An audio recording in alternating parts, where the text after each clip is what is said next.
Hey everyone, it's Andrew Davey here, and I guess I want to start, just before I share a little bit about some of the stuff that's been happening in my world, I want to share by asking a question.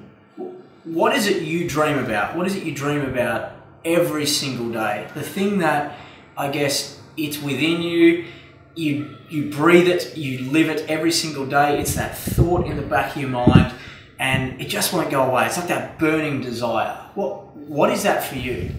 Because for me, this was it. This was something, as a 24-year-old kid, I had this unrealistic, ridiculous dream that, the shiny red thing would be parked in the driveway. And, and I went through all the same doubts and fears and all the stuff that we all do as human beings. And, I guess challenges, everything that showed up, it was still there. And it didn't disappear. It didn't fade. It was just something that was just so real to me. And to me, the biggest thing more than anything is that nothing was going to stand in my way. Nothing would stop me from doing it.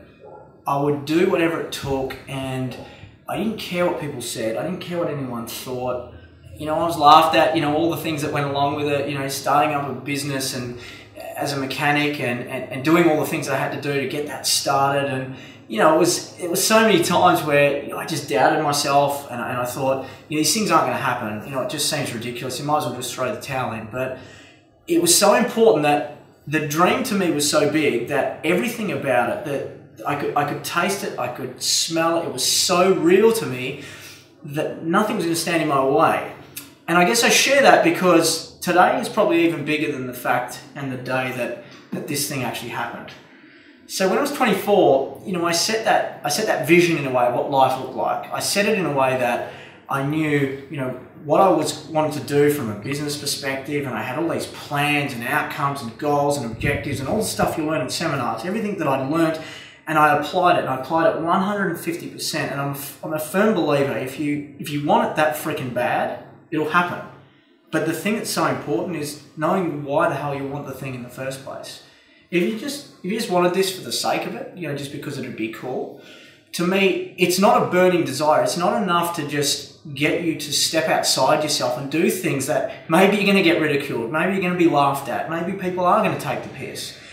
But if it's something that you know that it has to happen, and the burning desire to do it, the purpose behind it is so freaking great, you won't care about opinions, you won't care about thoughts, you won't care about the little voice in the back of your head that says it can't be done.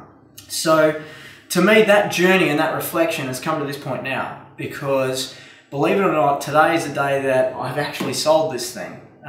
This was a huge achievement. It was a huge goal per se, to I guess reflect what was a part of my life and what now is. Because the biggest thing, I guess, to share was the day this happened. When I was 29, I had the goal that, that this thing was going to happen on my 30th birthday, and I made it happen, just through commitment and will and everything that it takes to just push forward and create it, in April of 2009. So I was 29 at the time.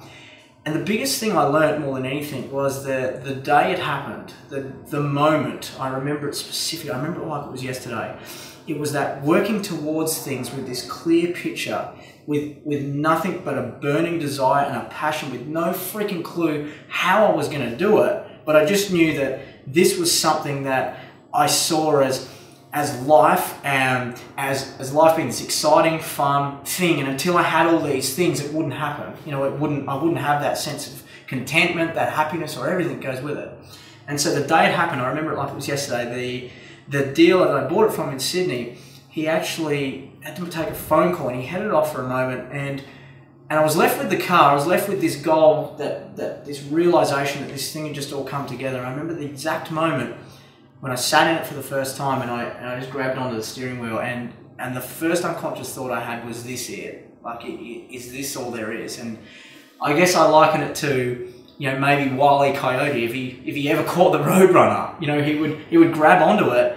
What the fuck do you do then? And to me, that's what happened. I got to that point, and it was one of the scariest moments of my life, because I achieved everything that I set out to do, but I didn't see a purpose beyond it. I almost saw that, I became a little lost in a way. I became a little directionless. And so, I went straight back to what I always did. And, let's get goals sorted, let's achieve, let's start doing things. And I really felt that at that point, nothing would ever, I guess, help me feel what I always did, because I was always the person that was chasing. I was always the entrepreneur that was creating, and I was always chasing the dream. And I guess one of the scariest things, I've heard this story many times of a lot of massively successful people with floating businesses and all that sort of stuff, and they share about that moment it happens, and it's that reflection, like I'm doing right now, where the coolest part about it was all the stuff that I learned about myself along the way. And to me, that's what's important. That's what's living, and that is living. Does it mean we don't buy cool shit like this? Of course not. I love driving this, but it's that, I guess I've outgrown it in a way. I've outgrown it within myself to know that what things, I guess, now make me feel so content and so happy is just living that purpose-filled life, living that life that, for me, it's through coaching and speaking to help people understand things about themselves. People that can maybe use this, mechanic to buying the dream story, whatever that, representation is for you. For me, it was the shiny red car.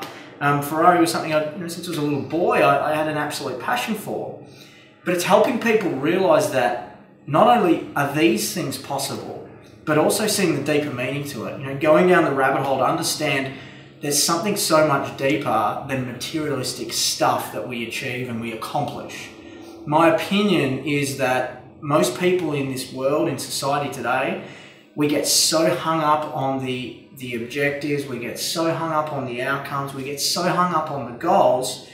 And the challenge and the scariest thing is that if you ever do get even close to achieving it, all you'll do is you'll just keep raising the bar. You'll just keep moving the step, and you'll move the mark, and you'll move the flag, and you'll never ever stop to just, smell the roses and say how cool it is. To me, the biggest part of this, the biggest journey has been that. It's that self-discovery to now appreciate what things are truly important in my life now. And to me, I found that through achieving and through doing things that I had to do to step on the other side of it, to share with you today, to really get that message out, to really say, you know what, right now is the perfect time to do whatever it is that you need to do. But more importantly, this stuff, working towards it, it's all cool. But what is it that actually gets you going? Like, what is the absolute burning desire inside that if you could just do anything, if you could do one thing that you got up every single day, it wouldn't matter that you were, destitute. It wouldn't matter if you're broke. You didn't care because you were doing what it was that you absolutely love to do.